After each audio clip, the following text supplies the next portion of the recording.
Então, a gente precisa entender que, nesse ponto, entra a importância do perdão. Não para absolver o outro, até mesmo porque o único que absolve alguém de um erro é Deus. Mas sim para que você alcance a Uau. graça do Senhor. Porque a Bíblia diz que aquele que não perdoa não será perdoado. E Deus não diz isso para nos punir. Deus diz isso porque Ele sabe que um coração que não perdoa se fecha.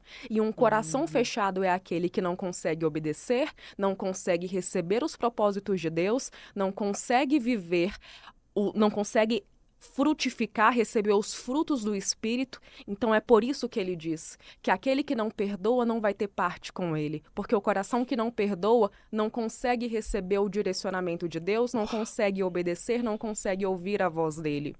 E eu sempre digo, não seja fruto do que te aconteceu, não seja fruto do que fizeram com você.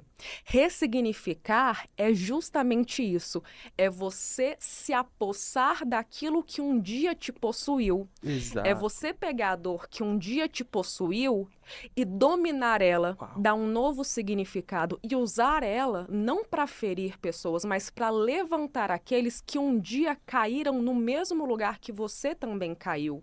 Então a gente precisa entender que pessoas feridas ferem somente quando elas não entendem que Deus nos deu o livre-arbítrio e domínio próprio, o que significa que a gente não precisa ser refém do que nos aconteceu. A gente tem o poder de ser Meu Deus. protagonista da nossa história e não refém do nosso histórico de vida. Isso é ser cristão, é receber de Deus o poder de escolher entre a vida e a morte, entre a bênção e a maldição. Isso que você falou faz tanto sentido que é até aquela questão.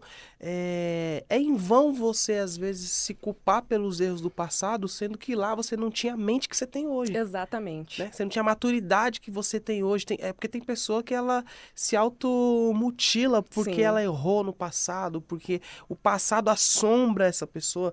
Só que você amadureceu, a vida andou. Você não era a mesma pessoa, você não era a pessoa que você é hoje no passado. Exatamente. E a maior prova disso é Paulo. Um dia ele matou, perseguiu quem era Yes, cristão. No isso. outro dia ele estava exatamente do outro lado, sendo perseguido, sendo torturado. Mas não tem como ninguém julgar Paulo, porque a gente sabe que Paulo, no coração dele, na época em que ele perseguia as pessoas, os cristãos, ele estava fazendo certo. No coração dele, ele achava que estava fazendo algo correto. Ele achava que aquele era o caminho certo a ser seguido. Uhum. Tanto é que quando ele ouviu a voz de Deus, ele não reconheceu. E as escamas tiveram que cair dos olhos dele para que ele conseguisse entender que ele estava falando com o caminho, com a verdade e com a vida. Ele precisou ter um encontro com Deus para recalcular a rota, para entender que as crenças antigas não serviam mais e que ele precisava assumir um novo posicionamento. E assim é com a gente. Eu fiz coisas já na minha vida das quais eu não me orgulho e que hoje eu não faria mais. Mas quando eu olho para trás, eu penso, na época eu não tinha a cabeça que eu tenho hoje, eu não tinha a obediência que eu tenho hoje, o temor a Deus que eu tenho hoje, eu não tinha, em outras palavras, eu não tinha repertório de vida que eu tenho hoje. Porque tem muita coisa que, de fato, a gente aprende só com o tempo, que as experiências trazem pra gente. Então, não é justo hoje, eu aos 27 anos,